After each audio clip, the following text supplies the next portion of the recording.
What's happening, Andy? Here I am joined by Ann Valaitis of Keypoint Intelligence. How are you, Ann? Good. How are you, Andy? I am awesome. What's happening? Where are you today?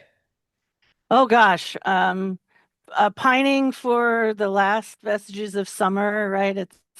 It's getting to be fall, so I'm in Connecticut, In Connecticut, your and home remote office. And I am.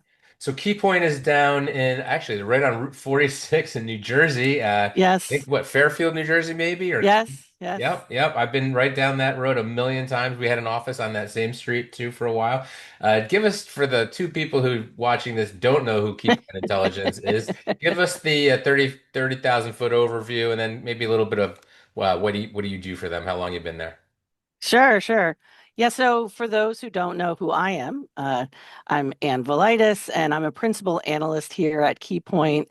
And I've been working in this industry 30 years this year. And that just makes me feel and sound really old. Um, as Andy said, Keypoint Intelligence, we're down in New Jersey. We're also in Massachusetts still, and we have offices in Europe? Japan, Yep, right, and Europe. yep. But if you're unfamiliar with us, we are an independent analyst and market research firm, and we've been focused on this industry, the office equipment industry, and production and print document solutions for, we're going into our 65th year.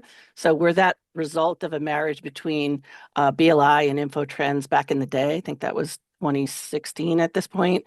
And then besides market intelligence and competitive analysis, which you could imagine come from an independent firm like ours, we also do development, provide services. You probably are familiar with tools like BLIQ and maybe Uverse. We do AI assessments and all sorts of things. Plus, we have our robust testing facility.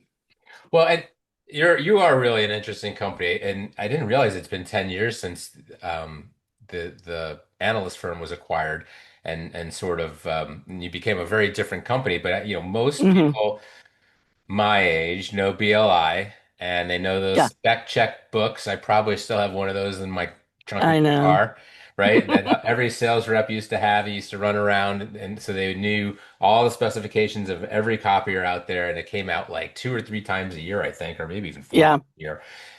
It was awesome, and now that's all digital, and it should be. But I do miss the books. And then when they bought you guys, you were with them with the analyst firm when they were acquired, right? So that was Yeah. were you there at the time? So that was pretty cool. You guys took, you were a really unique company because you had the ability to look at, the hardware, the machines, the software, how it was used, like how it really worked. And then, just you had people on the other side of that that could say, well, what does this actually mean? So, and now you're doing all sorts of other stuff. You're into some AI consulting, you're into, um, gosh, what are some of the other things that people probably don't know you for? What are some of these Oh, I mean, we're things? looking at robotics. We Yep. have so many different areas, and I would say that that shows how, number one, our leadership, right, kind of making that move to change and be more nimble and to kind of look. That's the benefit, kind of the size of our company to be able to do that sort of thing. And I always think that that kind of creates that advantage for us, and the differentiator is that we are kind of nimble and small enough to be able to look at these new areas and kind of quickly move towards them. So yeah, Anthony and Randy have done a really good job at kind of identifying places that we want to go. We align obviously with a lot of what the office equipment channel is looking at and trying to move into, and clearly where their customers are focused as well. So we think that was really important for us to be able to do that. I think when you become kind of stuck and have no ability to really be flexible, that's when you can kind of get yourself into trouble. So that's why we kind of like that. Our culture is fast, right? We try to kind of look and move as quickly as we can. Well, you do a really good job of staying with the trends and, like you just mentioned, the dealers are diversifying and so you've got, I just said you've got an AI program, you've got an e-commerce program, you've got Yeah, a whole bunch of stuff that really I don't think 10, 20 years ago people, well, 10, 20 years ago people would have said, "What's that?"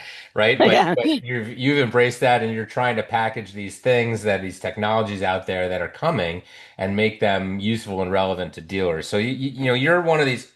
companies that's been around for one of the few companies that's been around longer than me, longer than us actually. We're on our 51st year, so we're a baby compared to you guys. Oh, And there's not a lot congratulations of though. companies in this space that are that long. So, it's you're a great story.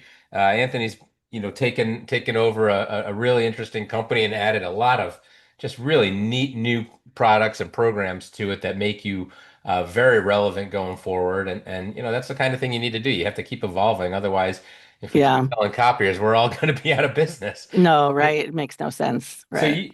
I wanted to talk to you because you've got you do some really cool stuff. The research is some of the, I love going through data on our world, and especially dealer data, and just kind of things the reports that you guys put out. And you had one that you were talking about, the last time I saw you was at BTA. We were in Yeah. Albuquerque in June. Yeah. Seems like a lifetime ago. I know, You were doesn't it? you were just finishing up a study, and you were talking about that. So let's kind of jump into that. It was a dealer study on, what was it, vertical markets? Yeah, it is a vertical market DX study, but what we did was really look. I think this is the thing about data, and it's an end buyer study, but the focus should be about how the resellers, right, can be using this data to help them kind of focus in and dig in. So this year we spent a good amount of time on digital transformation and workflows, and there's some AI to that as well. We did it in the U.S. and we did it in Western Europe. So what I showed in June at the BTA, it wasn't even actually published yet. So we wanted to understand kind of where organizations are on their journey and how document processes kind of fit in that picture. And, what we found really kind of validated some of us and what we, suspected, but needed proof of, right? That's why you do research, and kind of despite all this talk about digital first, we found out that nearly half of businesses' content is still paper-based, right? Um, but half of the organizations, so they claim to be digital first, right? We are finding out that they are still very heavy paper based. We also find out, like the three pillars here, that they're rolling out AI, right, across their document workflows very heavily. So it's not future tech anymore. It's happening right now. But how do we help dealers understand how they can remain critical to this, right? Position them right at this intersection between print and scan and workflow, and then intelligent automation and AI, because I think that that can kind of get confusing of where we feel like they can be very beneficial.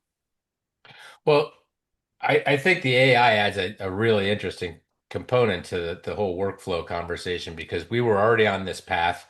We were already, taking advantage of the digital transformation, however, the DX, right? Whatever you want to call Yeah, it. yeah, And it was funny when you said that word, I was thinking like, man, that was like such a buzzword in 2022, and it's just sort of yeah, taken such a back seat to AI, right? As has everything, right? But yeah, um, that's yet another area where AI is having a huge impact, and what we thought we were doing with it is just exploded in capability, and just yeah, moving much faster. And it's interesting that you're saying that the customers are pulling it in themselves. So are they asking for it? Is this what you're finding? So first, let's find out. Tell me about the customers that you were interviewing, or these big companies, little yeah. companies.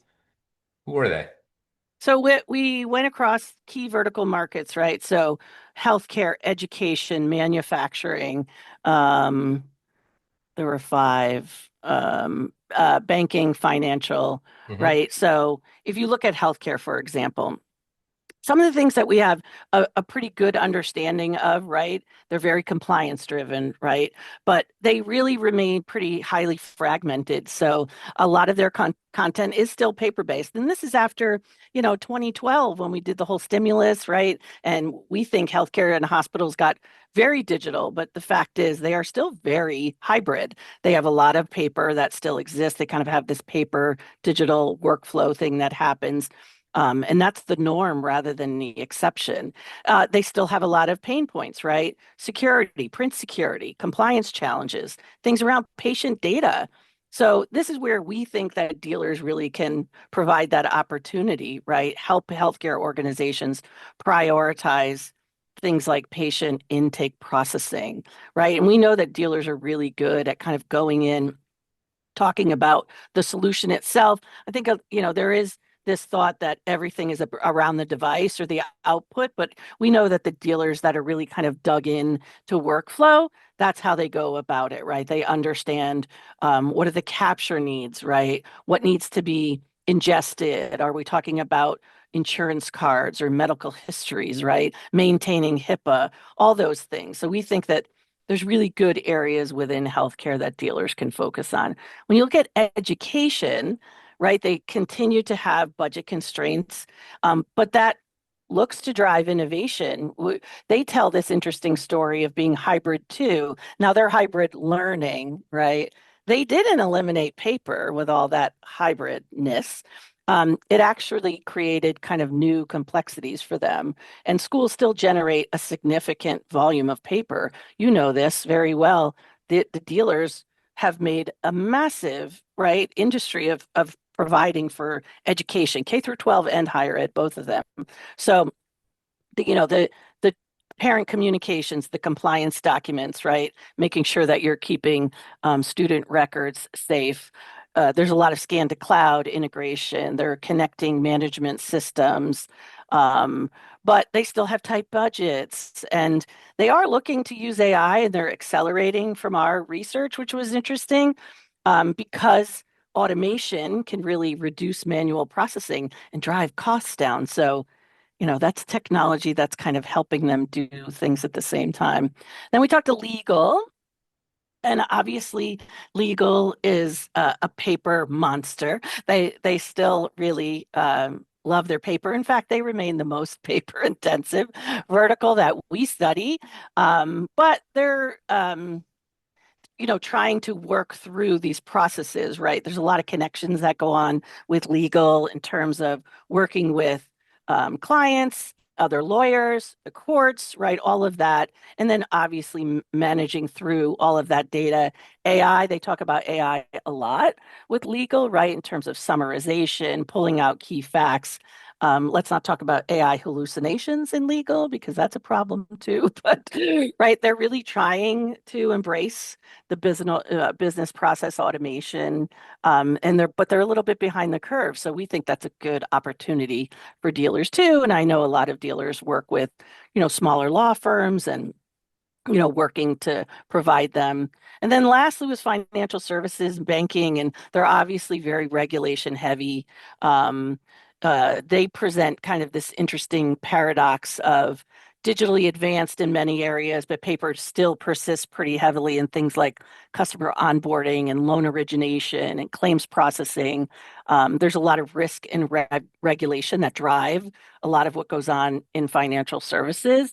But they are looking to actively automate paper processes and paper intensive processes with things like intelligent capture, OCR, things that, we know that even the MFP itself and kind of these new AI enabled MFPs can really go in there and look at some of this stuff. So I think there's a lot of opportunity for the reseller community to kind of focus on these vertical markets and have some big success. You know, what's striking me here, and it's almost making me a little crazy, Yeah. is paper, paper, paper, paper, and all, and I shouldn't be upset about it because, I've made a living off of print my whole life, but we've been talking about this for so long. We've been telling these customers for years we're going to fix their pain points that you referred to. Um, it's 2025. The technology has been out forever. It's only gotten better and better in the last 2 or 3 years. It's so much better.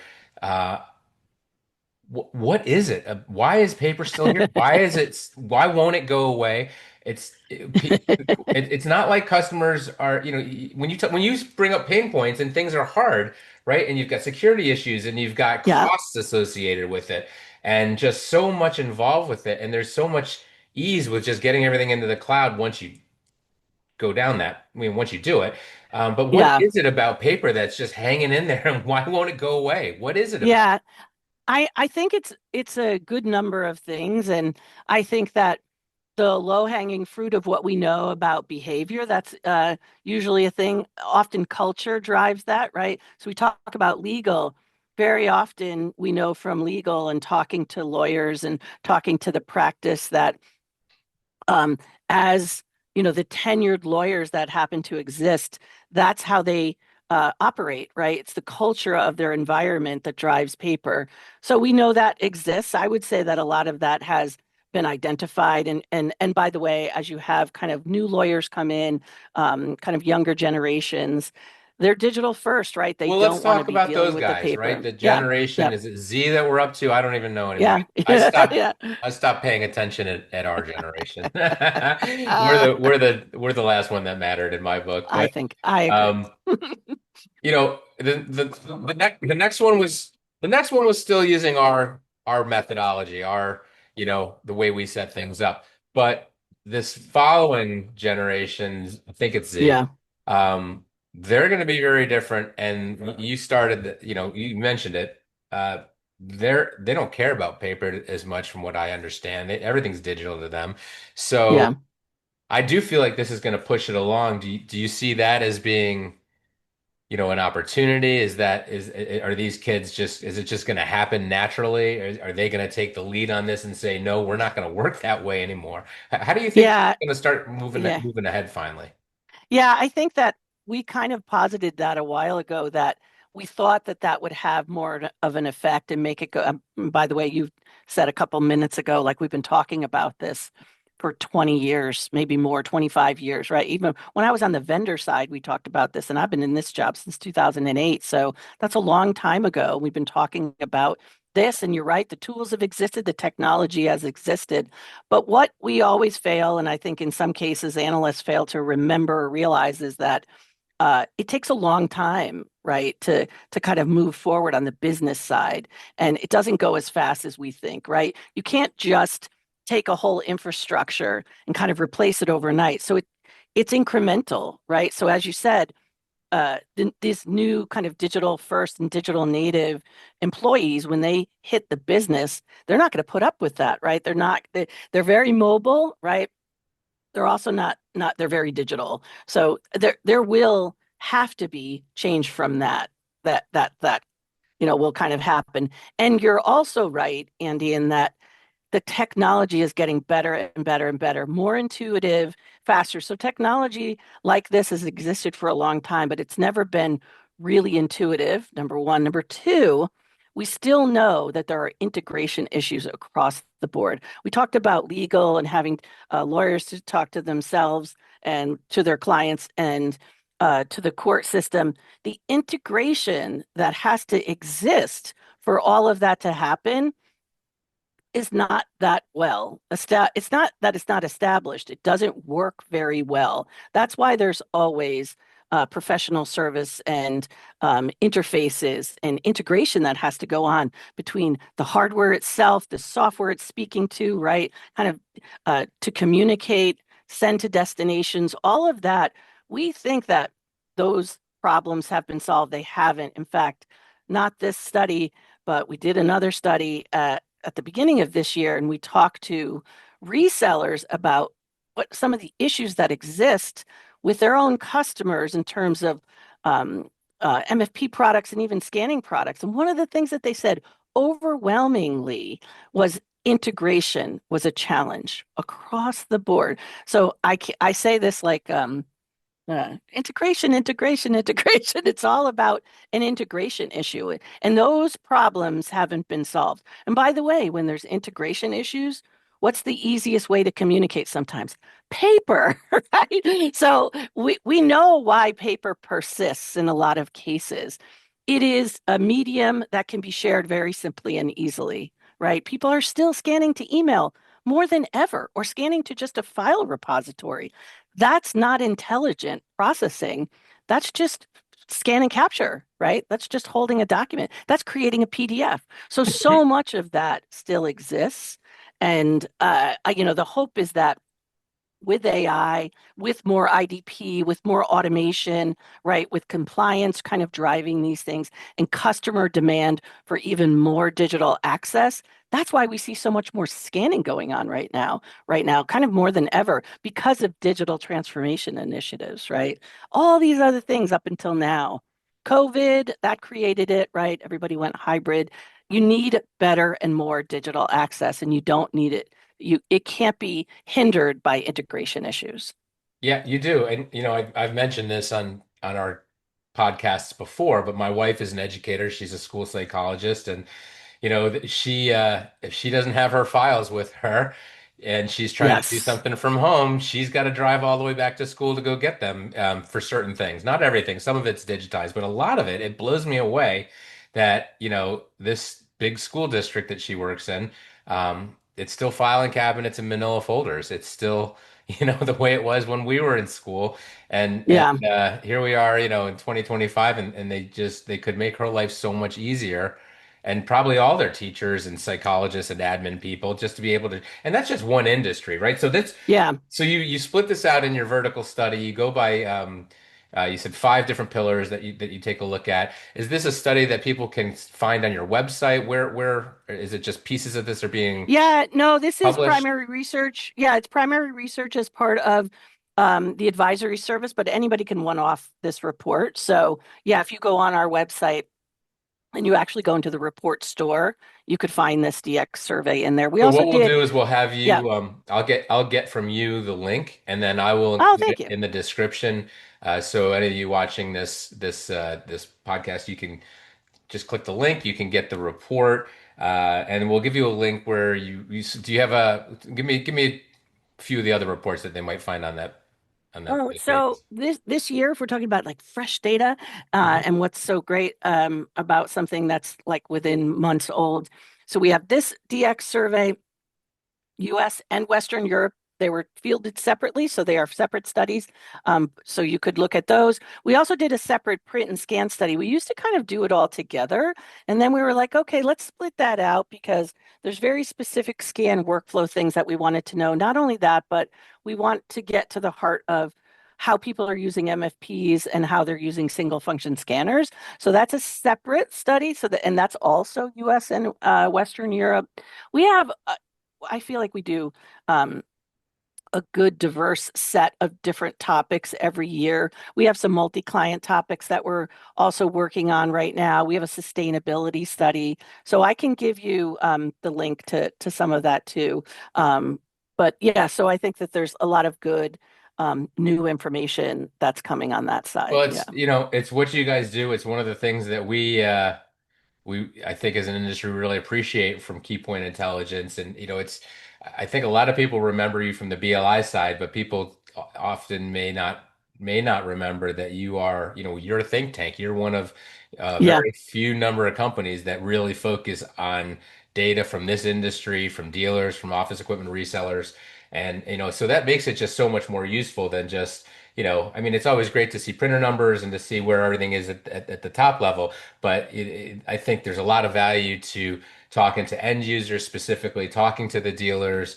You guys are out at the BTA shows. All the dealers know who you are, so it's a good relationship that you have, and I think it helps. When you're trying to do research, and provide it for this community. You know who they are, you know what they do, and what they need. So, thank you for coming on today and sharing this with us. We're gonna get get these links out here. People will download these reports. I hope you enjoy them, and thank you for coming on and sharing with us today. Thank you so much for having me. It was good to see you. It was great to see you. I'm sure we'll see you soon. Take care. Thanks, Ann. Bye.